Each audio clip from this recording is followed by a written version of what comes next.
Hoy vamos a empezar una nueva serie, un viaje para analizar a los grandes personajes de la historia, a esas figuras que tengo aquí en mi muro y que de una u otra forma moldearon el mundo que conocemos. No los tengo aquí porque fueron buenos o porque fueron malos. Los tengo en este muro porque tuvieron las palabras correctas para que millones de personas los siguieran. Y eso es lo que me llama la atención. Y antes de analizar a cada uno, quiero que nos detengamos en una pregunta fundamental. Quizás es la más importante de todas. ¿Qué dijeron estos personajes para que millones de personas los siguieran? ¿Qué demonios tienen esas palabras? ¿Qué alquimia verbal usaron para convencer a la gente no solo de votar por ellos, sino de marchar con ellos, de luchar por ellos y en muchos casos de sacrificar su propia vida por una idea? Algunos de estos líderes resultaron ser unos villanos terribles. Otros, personas que buscaron el bien, pero en esta reflexión no quiero juzgarlos. No quiero hablar de que si eran buenos o que si eran malos. Hoy vamos a desarmar el arma con la que ellos convencieron a las personas. Vamos a hablar de la arquitectura de esos mensajes, de las palabras adecuadas que encontraron para que millones de personas los siguieran. Y antes de analizar la fórmula de estos personajes, tenemos que entender por qué funciona. Y la respuesta está en nuestro propio cerebro. Los seres humanos estamos programados para buscar varias cosas. Yo creo que de las tres más importantes son orden, pertenencia y propósito.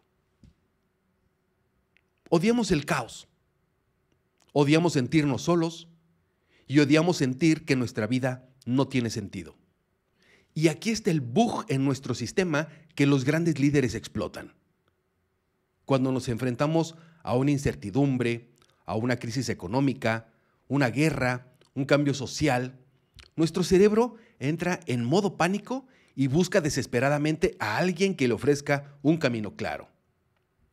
No buscamos un análisis complejo de 300 páginas. Buscamos una historia simple que nos calme. Buscamos una tribu que nos proteja y buscamos una misión que nos dé un propósito. Los grandes líderes no crean estas necesidades, no las crean. Simplemente llegan con la llave perfecta para la cerradura que ya existe en nuestra mente. No es magia. Aunque a veces lo parezca, es una fórmula y casi siempre contiene 4 ingredientes. El primero, una historia simple. La realidad es complicada. Un líder exitoso toma este caos y lo ordena en una historia muy simple, casi siempre de nosotros contra ellos. Winston Churchill no hablaba de las complejas causas geopolíticas de la guerra. Hablaba de la batalla por la supervivencia de la civilización cristiana contra la tiranía monstruosa. Es una narrativa que simplifica todo en una lucha del bien contra el mal, sin dar muchos argumentos.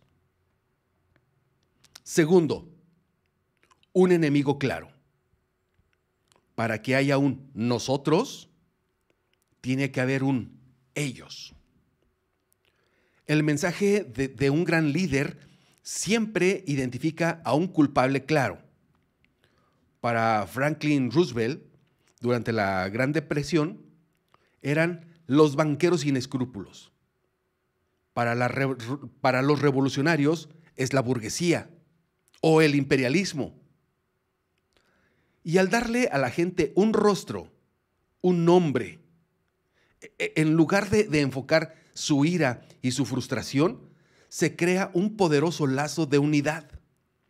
El enemigo externo o interno es el pegamento de la tribu.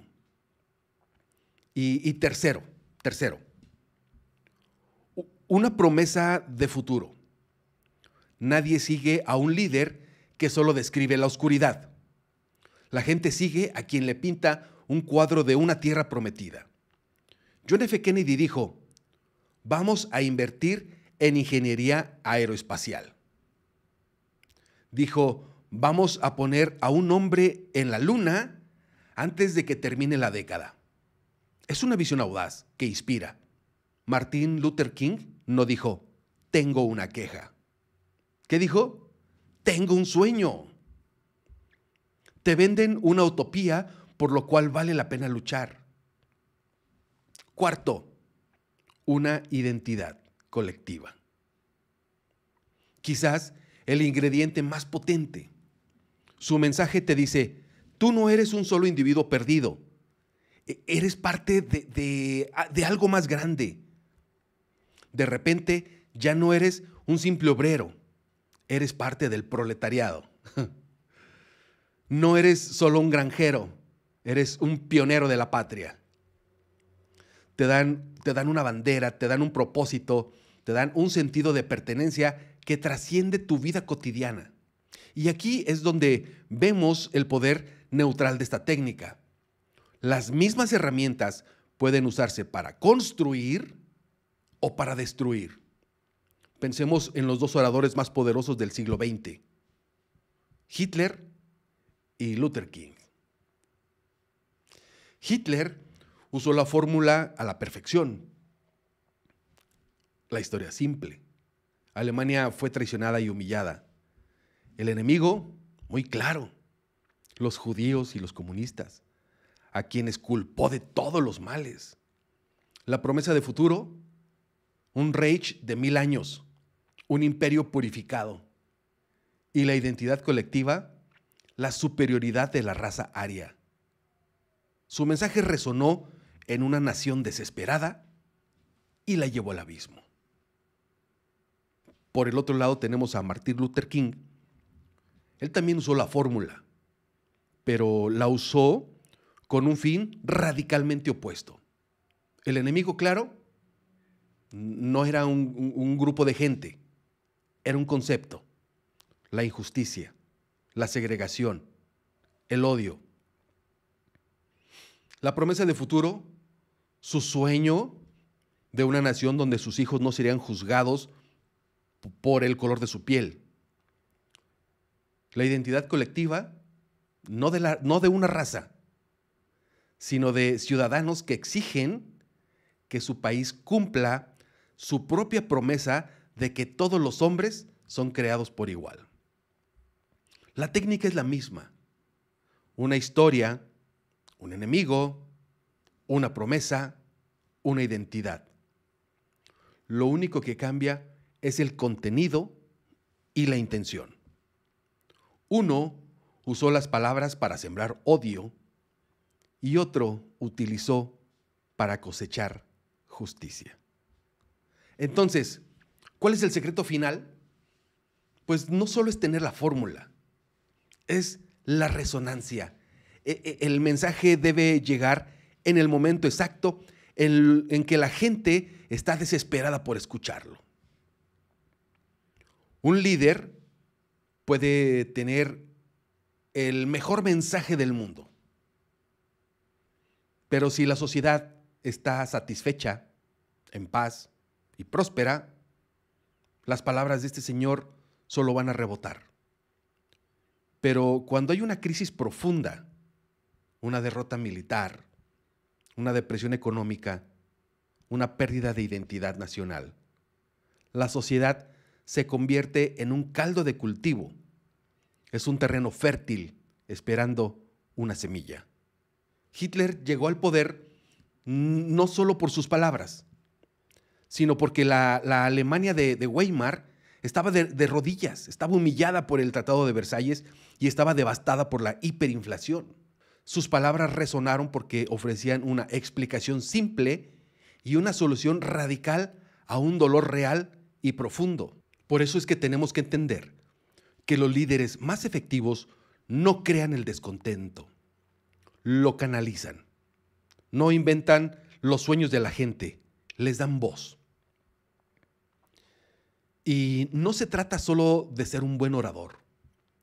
Se trata de entender el alma de tu audiencia y entregarles las palabras que ya estaban esperando, para bien o para mal. Esta fórmula de 4 ingredientes Historia simple, enemigo claro, promesa de futuro e identidad colectiva es la llave maestra que abre la puerta de la mente de las masas. Y ahora que tenemos la llave, en los próximos episodios, en estos videos que voy a hacer de mi muro, vamos a tomar a los personajes que tengo aquí, uno por uno. Vamos a analizar figuras como Churchill, Gandhi, Che Guevara, Hugo Chávez. Vamos a desarmar sus discursos, a analizar sus palabras y a descubrir qué los hizo tan efectivos. La guerra por la mente humana es la más antigua de todas. Y sus generales más brillantes fueron aquellos que entendieron que el arma más poderosa no es la espada, es la palabra, es el mensaje adecuado, en el momento adecuado. ¿A poco no?